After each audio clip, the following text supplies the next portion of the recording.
então não vamos nos alongar muito, né? Nós vamos prolongar tanto, não vamos. Nós vamos ler segunda carta do apóstolo Paulo a Timóteo, capítulo 3, e nós vamos ler versículos 14, 15 e 16. Fiquem bem atentos. O texto diz assim: Tu, porém, permanece naquilo que aprendeste e de que foste inteirado, sabendo de quem o tens aprendido, e que desde a tua meninice sabes as sagradas escrituras, que podem fazer-te sábio para a salvação pela fé que há em Cristo Jesus.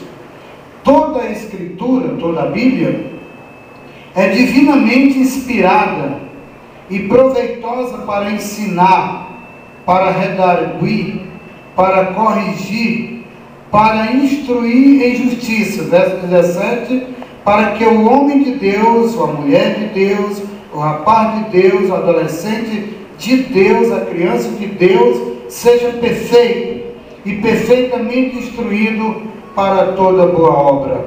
Oremos. Pai amado, nós te damos graças por este momento, pela leitura da tua palavra. Venha nos falar nesta noite ao coração com as verdades extraídas da Bíblia Sagrada. Obrigado, Senhor, por tudo. Oramos no nome de Jesus. Amém.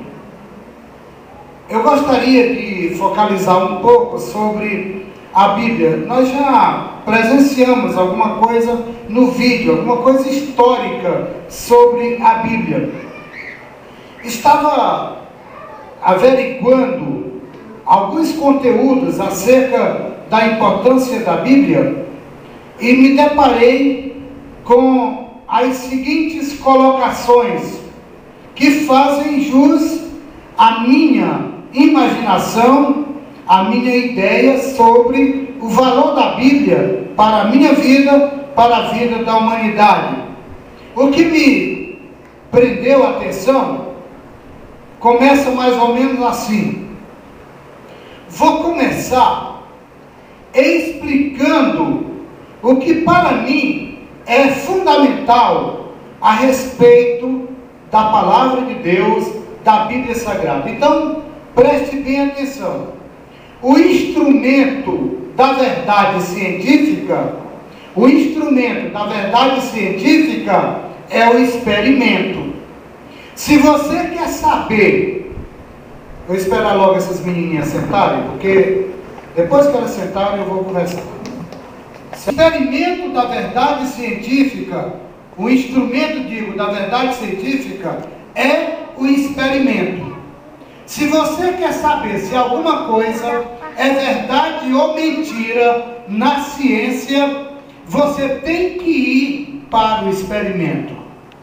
O experimento é que diz, o que vai dizer, se alguma coisa na ciência é verdade ou mentira. É o experimento.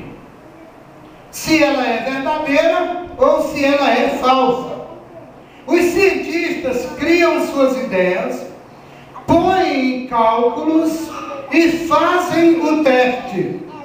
Se não passar pelo teste, pelo experimento, eles vão expor essas ideias descobertas apenas como teorias científicas. Vou fazer mais uma pausa. Vou pedir que o Luciano sente. Se não passar pelo experimento, as teorias científicas vão continuar teorias, sempre teorias. Por exemplo, a teoria da evolução, ela vai continuar sempre, anos após anos, sendo apenas uma teoria. Por quê? Porque quando ela é submetida ao experimento, ela não passa por ele. Então, na ciência, o experimento é que vai dizer se alguma coisa ou teoria é verdade ou mentira. Tem que passar pelo experimento. A teoria da evolução, ela fala sobre o quê? Ela fala da evolução que o homem veio do macaco. É uma teoria que diz que o homem veio do macaco. A Bíblia não aprova essa teoria e nem essa teoria passa pelo experimento científico. No cristianismo ou na teologia, o instrumento da verdade teológica é a Bíblia Sagrada, a palavra infalível de Deus. Se você quer saber se alguma coisa é verdade ou mentira, teologicamente falando, ou até religiosamente falando, não é o pastor, não é o padre, não é o bispo, seja da igreja católica ou evangélica, não é o papa, não, ninguém sabe, a não ser que alguém seja pretensioso para dizer que sabe de alguma coisa, quando na realidade não sabe de nada. Mas você só vai saber de verdade se aquilo ali, se aquela teoria é verdade ou é mentira pela Bíblia Sagrada. Você vai confrontar na Bíblia se alguma coisa é verdade ou é mentira. É ela, a Bíblia, que vai nos dizer quem está com a verdade, porque a palavra de Deus, ela é a verdade. Em João 17:17, a palavra de Deus diz: a tua palavra santifica-os na verdade, a tua palavra é a verdade. Amados, eu não sou dono da verdade. Ninguém é dono da verdade no sentido dela ser absoluta, porque a única verdade absoluta é a palavra de Deus e o próprio Deus, que também é a verdade. Então, meu querido amigo, meu querido irmão, se você quer saber onde está a verdade a nível de cristianismo, a nível de teologia, não é o que eu penso, não é o que um padre pensa, não é o que o bispo pensa, não é o que o papa pensa, não é o que eu penso, não é o que o espírita pensa, não é o que o evangélico pensa, não é o que o católico pensa, não é. Mas a verdade teológica está na Bíblia Sagrada, a palavra de Deus. Tudo que você ouvir acerca da criação, acerca da salvação, ou dogmas, ou doutrinas, ou quaisquer outras coisas, para você confrontar, somente se aprovará com a Bíblia Sagrada. Entenderam? Alguém entendeu? Diga amém. Amém. Então não é o que o homem pensa, não. Por mais alto que seja o grau que ele esteja, não é o que ele pensa, mas é o que está ensarado, escrito na palavra de Deus, a Bíblia Sagrada. O texto que nós havíamos lido fala sobre o jovem Timóteo. E o texto diz que ele aprendeu desde a meninice a palavra, as escrituras sagradas, a palavra de Deus. Eu entendo, meu amado jovem, meu amado adolescente, a você que está aqui, eu entendo que uma pessoa que se alimenta deste livro, jamais ela estará conscientemente em prática de pecado. A pessoa que lê, que ora, que busca, eu entendo que ela jamais estará vencida pelo pecado, se ela observar a Bíblia Sagrada. O rei Davi disse: escondi a tua palavra no meu coração, para eu não pecar contra ti. E o texto que foi lido antes, bem antes, diz assim: lâmpada para os meus pés é a tua palavra e luz para o meu caminho. A Bíblia Sagrada é a palavra de Deus. Conta-se a história de um novo decidido. Ele trabalhava numa empresa e foi à igreja no domingo e se converteu.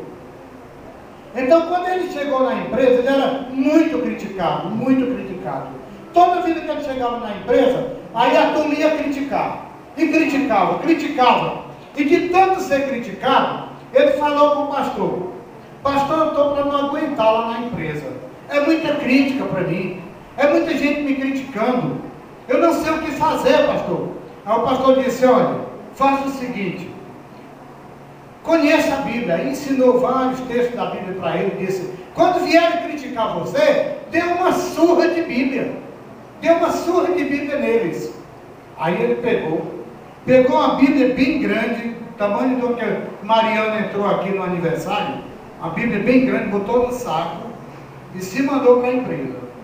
Quando chegou lá, o primeiro que veio criticá-lo, ele meteu a Bíblia no pé do vidro dele com esse saco e bateu, derrubou e bateu. Se não tirasse ele ia acabar com o cabo lá com a Bíblia. Ficou satisfeito no novo decidido. Voltando para a igreja, ele disse: pastor, hoje foi melhor. Aí o pastor disse: foi mesmo? Foi, hoje eu enfrentei eles. O pastor disse: você deu uma surra de Bíblia nele? Dei. Qual foi o versículo que você usou? Ele disse: eu usei, foi a Bíblia toda. Quase eu acabo com ele. Não é assim que a Bíblia deve ser usada. Surra de Bíblia é você ler a palavra e explicar a palavra e passar a palavra para transformar vidas. A Bíblia tem um valor muito grande para a nossa família, para a minha vida, para a sua vida. Mamãe, ensine a Bíblia para o seu filho, para a sua filhinha. Arranje Bíblia colorida, mostre.